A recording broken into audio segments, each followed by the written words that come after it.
gets too spooky for this guy's neighbors as he is asked to tone down his ghoulish display.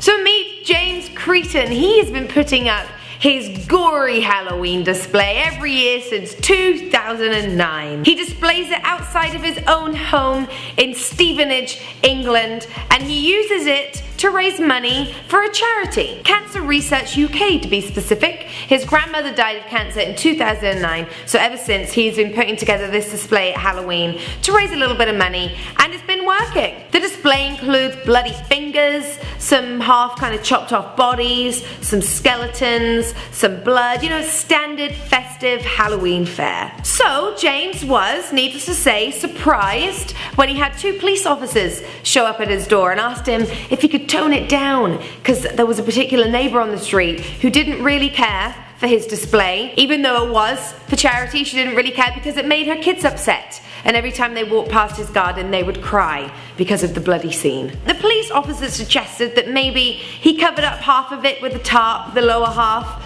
so that the little kids walking past didn't see it. He's not really too happy with that idea because he says over the years he's had nothing really but positive remarks, and he puts a lot of work into it, and he has great memories of him and his grandmother decorating the house together for Halloween, and that's what it's for. It's for his grandmother's memory and to support the charity. So does he make any money, I hear you ask? Well, last year he raised 1,150 English pounds, which is just over 1,900 Canadian dollars. I don't think that's too bad for a little Halloween display in a street in England. That's a good effort and every penny counts. I mean, I think this street's got it pretty good. You have a neighbour that likes to join in with the festivities. I can't imagine what his house looks like at Christmas, just so long as he steers away from the ghoulish theme around Christmas. But otherwise, I think it's fun and I think it's festive. I think it's a shame if he has to cover up, but then again, I don't have kids. So what do you guys think? Do you think that he should be allowed to run with his ghoulish self and put his display out there for everyone to see?